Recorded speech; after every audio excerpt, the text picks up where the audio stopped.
Ya, di sini saya Rifus Muda akan menjelaskan tentang project, tentang warehouse system yang menggunakan Siemens via portal lalu diaplikasikan lewat Factory I/O. Nah, di sini kita langsung saja menjalankan simulasinya. Ya, headernya sudah saya buat ya.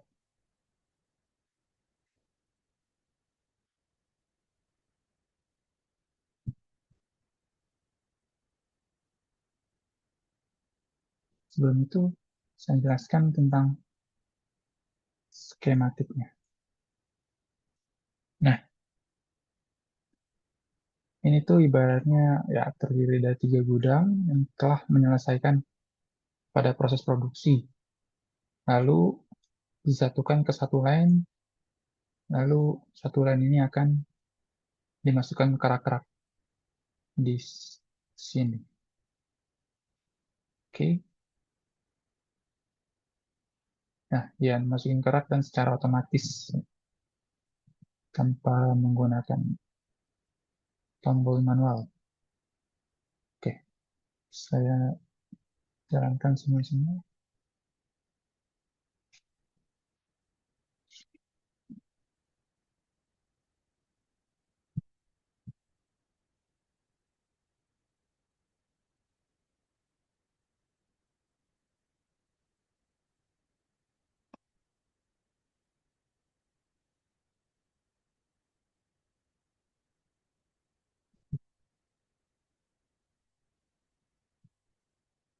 Lalu,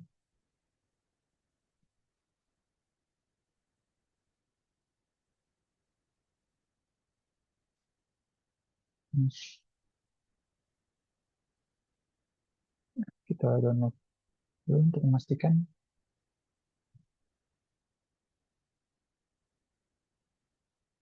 Oke, ya itu udah download. Kita nyalakan.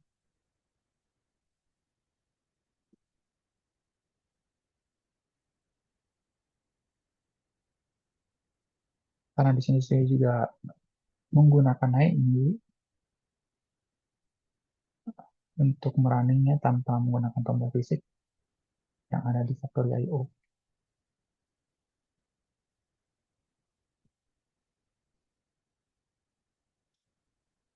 Dapat sudah diprogramkan juga.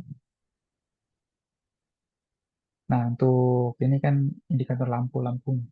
Jadi ketika ini menunjukkan angka 1 ya, ini akan menyalakan angka 1. Dan ini tidak nyala terus ya, ini pada prosesnya dan ntar akan mati lagi.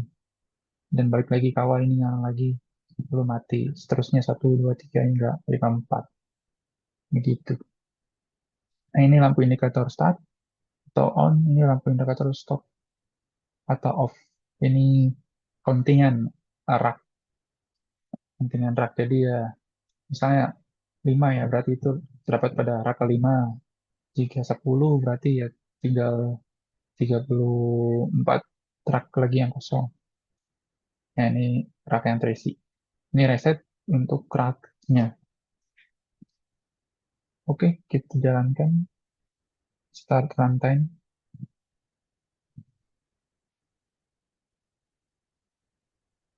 Tunggu sebentar.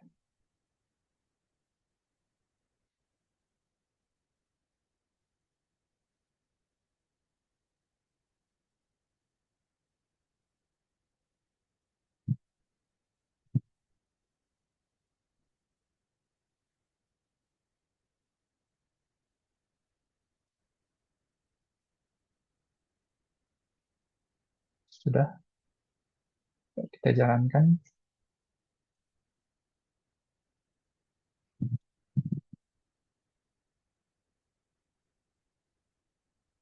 Kita jalankan menggunakan HMI. Sebelum itu kita mengkoneksikannya dulu. Nah, sudah terhubung.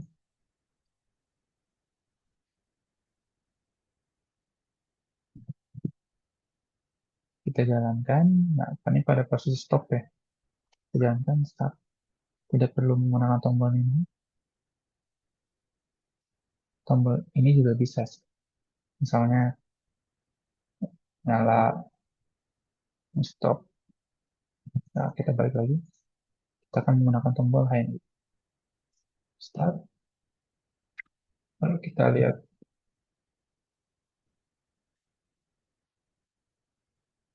terus.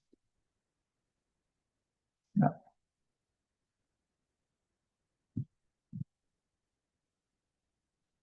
nah, ini untuk mendeteksi barang ketika dari sini. Nah, rolling ini akan menyala. Ketika dari sini, ini yang untuk mendeteksi eh, chain rollernya. Dan ini juga untuk menstop sistem di sini. Nah, begitupun yang sebelah sini. Nah, selanjutnya kita ke raknya.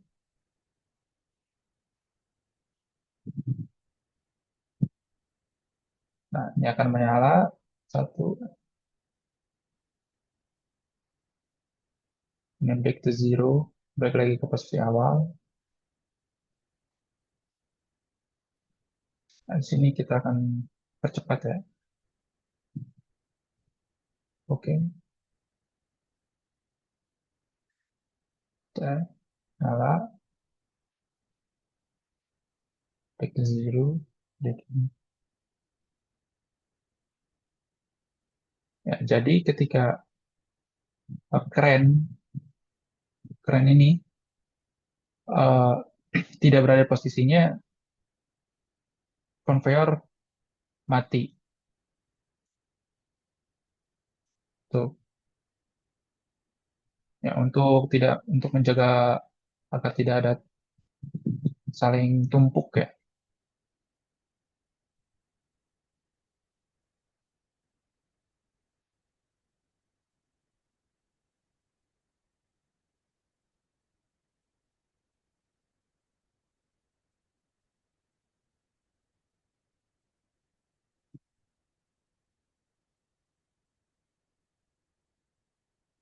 Nah, proses ini terus akan berlangsung hingga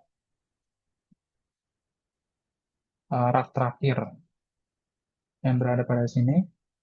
Nah, ini jumlah rak ini berjumlah 54, bisa dihitung dari 1, 2, 3, 5, 6, 7, 8, 9, 10. Jadi setiap ini ada 9 hingga 54. Seperti itu.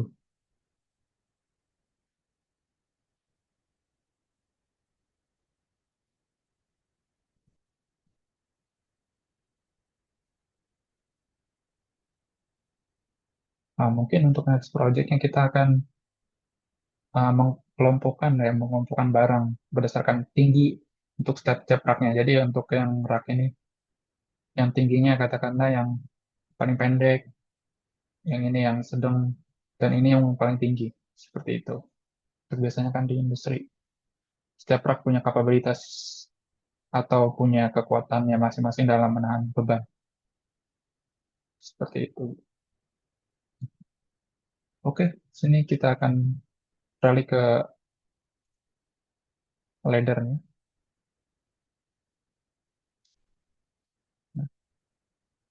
Oh ya, untuk output atau tag yang digunakan dalam sistem ini ya, sekitar ada 108 teks atau eh, untuk inputnya sendiri terdapat 21, ya terdiri dari banyak sensor. Untuk tombol hanya dua saja sensor-sensor. Lalu ya banyak di sini banyak memori. Nah, ini untuk conveyor atau bukan conveyor, maaf, untuk kren. Langsung saja.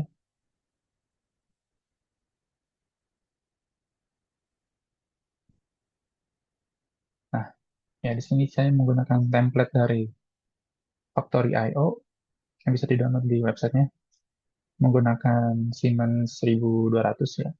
Setuju. Nah, di sini untuk network 2 untuk sistem on-nya ya. Nah, PB Start di sini untuk tombol fisik yang ada di Factory.io. Oh, sorry. Nah, ini nah, untuk memori startnya ini untuk ada di yang ada di HMI ini.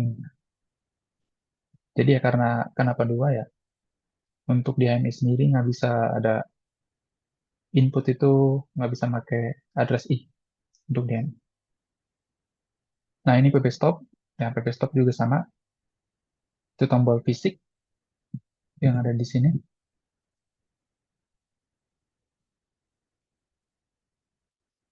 Nah yang ini untuk tombol HMI-nya. Seperti itu. Nah ini ketika sistem on untuk indikator nyala dan ketika off. Selanjutnya ini proses pertama crane atau loading, loading barang ke crane.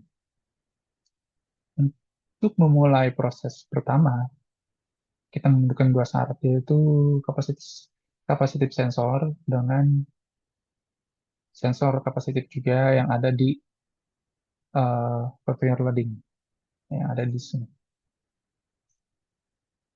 Nah, jika kita hanya menggunakan ini, tidak menggunakan ini, nah saya di sini kenapa sih menggunakan dua? Karena yang pertama untuk kapasitif sensor di sini untuk ketika si kren ini tidak berada di tempat awalnya, conveyor akan mati seperti itu. Jadi untuk meminimalisir ketumpukan seperti itu. Lalu ya selanjutnya untuk proses kren yang kedua bisa dilihat. Nah proses kren yang kedua ini yang sebelumnya kan jadi proses loading. Jadi ketika tangan arm si kren mulai mengambil dari barang sini untuk menaikkan ke sini, lalu selanjutnya ini akan menuju posisi ketujuan. Nah, selanjutnya kita ada posisi kedua. Proses kedua, yaitu menaruh barang ke rak. Nah, berikut konfigurasinya. Saya lihat. Nanti untuk lebih lengkapnya, saya masukkan ke deskripsi ya. Itu bisa dibaca lebih lengkap. Nah, ini untuk position control. Nah, pada position control ini, saya menggunakan analogi atau sistem logika dari CTU. Gitu. Nah, CTU berdasarkan left limit. Jadi, level limit itu ketika si ini lengan keren menuju ke ini untuk mengangkat. Nah, ketika dia nyampai limitnya atau ujungnya, nah itu akan men-trigger eh, kontingen untuk ke posisi yang sesuai atau setelahnya, misalnya satu, satu dua, dan seterusnya. Nah, kenapa nggak menggunakan sensor yang ada di sini? Karena untuk ya tadi untuk apa sih namanya? Ya, terhindar dari tumpang tindih. Nah, ada beberapa kasus barang masih di sini, barang masih diangkut dan belum ke tiba pada posisinya. Barang sudah ada di sini. Nah, itu untuk tidak terjadi seperti itu. Nah, makanya saya di sini salah satu fungsi dari dua sensor untuk menjalankan proses pertama ini, yaitu ini sensor pertama, lalu sensor yang kedua di sini. Seperti itu. Nah, di CTU lalu ini eh, logika berdasarkan, oh, bentar, ini buka.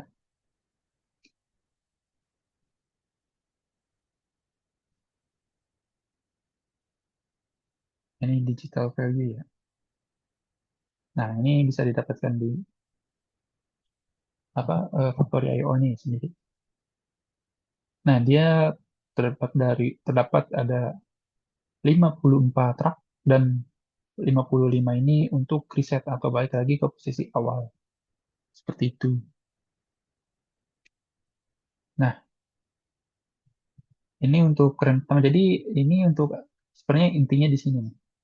Ini comparison data ketika memang nilai CTU 1 atau sama dengan satu, dan dia akan ke posisi satu.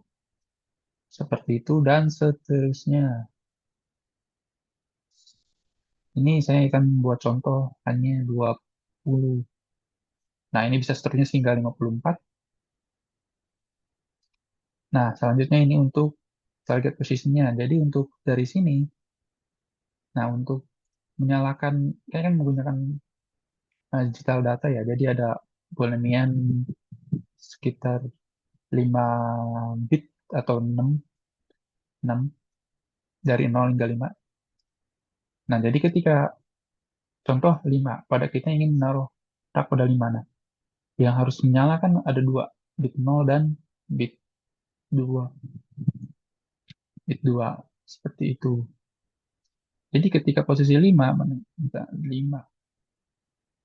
Nah, pada posisi 5 kan kita harus menyalakan bit 0 dan bit 2. Nah, posisi 5, nah kan bit 0 posisi 5, jadi kita harus menyalakan 2. 5,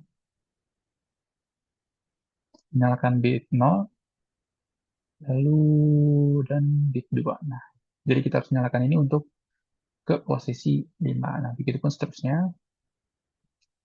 Nah, untuk ini untuk mereset counting ya. Counting mana? Counting dari si logika position crane. Nah, ini ke 0 lagi. Secara manual pastinya. Tapi di sini ada dua reset ya, seperti yang awal tadi. Ini untuk reset tombol fisik yang ada di factorial. Oh, ini untuk tombol HMI-nya. Nah, ini untuk konfigurasi atau sistem untuk mereset awal. Jadi ketika dia udah nyampe ke posisinya dan udah melaksanakan proses kedua ini, ketika udah selesai, lalu dia akan mereset balik lagi ke posisi awal. Nah, syaratnya balik ke posisi awal yaitu pada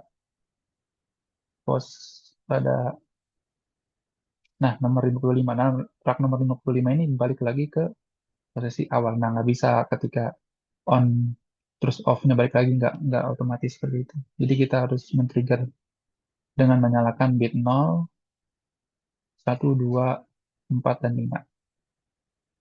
Seperti yang ada di sini. 0, 1, 2, 4, dan 5. Menyalakan ini. Jadi untuk nyalanya ya kita delay selama 700 millisecond. Pun ketika nyala